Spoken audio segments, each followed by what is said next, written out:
Okay, so here's the Colts draft grades for every single pick, and then at the end of this video, I'll give an overall draft score. Again, doing all 32 teams. Check out the profile if you want to see your team. So yeah, if you follow this page, how I feel about this pick. I felt pretty strongly about Anthony Richardson the entire pre-draft process. I absolutely hate it. Freak athlete, amazing upside potential, but that's all he has. For those that compare him to Jalen Hurts or Cam Newton or Patrick Mahomes, you're just wrong. Yes, he might look the same in terms of some of the highlight plays he makes and some of his scramble ability, his big arm ability, his ability to move in the pocket. But guess what? He didn't put up any of the same stats in college. He didn't win the same amount of games. He didn't win a Heisman Trophy. He didn't compete and win football games. He struggles reading coverages. I don't think that he's fixable. I think he's still too young, too raw, and he's gotten drafted way too high for the project that he is. I give this pick a D. I'm sorry.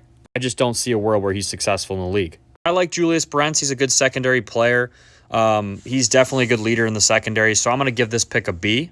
One of the steals of the draft in the receiver position. I can't believe he fell this far down in the draft. Josh Downs, plain and simple, is one of the best receivers coming out this year. I compare him to like an Amon-Ra St. Brown type player where he can kind of do it all. I'm giving this an A. I like this guy at BYU. I'm not going to lie to you guys. This is what you need in terms of trying to fix up that Colts interior offensive line and having someone that Jonathan Taylor can run behind. This is a big move. I'm going to give this a B+. They go defensive tackle in their next pick. I like this pick as well. He's going to plug the run. He's going to make it hard for teams to run inside on him. So I'm going to give this a B. One of the more underrated guys out of the SEC, Darius Rush.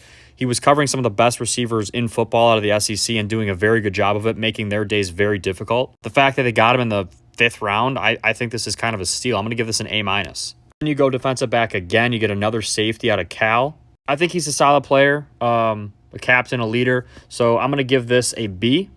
I don't love this tight end pick. I wasn't incredibly impressed with Will Mallory his entire career at Miami. I think he kind of underachieved there. I'm going to give this a C. I like Evan Hall at Northwestern. Runs hard, very smart. He's a good fit, good mold. He'll be a good role running back to kind of go with Jonathan Taylor if he makes his way onto the field. So I'm going to give this a B+. Get an edge rusher. I just think they waited too long to go get an edge rusher. The Colts need another edge rusher to kind of take pressure off their offense, and they waited a little bit too long. But I don't mind this pick. I'm going to give this pick a C+. They then go get Jalen Jones. I think this is going to be a good piece for their defense. SEC guy. I'm going to go with a B+. They go Division II here out of Northern Michigan for another offensive lineman. I'm going to give this a C-. And at the end of the day, aside from drafting Anthony Richardson 4th overall, the Colts did a pretty good job. I wish they would have gotten more edge rushers early on. I'm going to give them a C+ draft grade overall.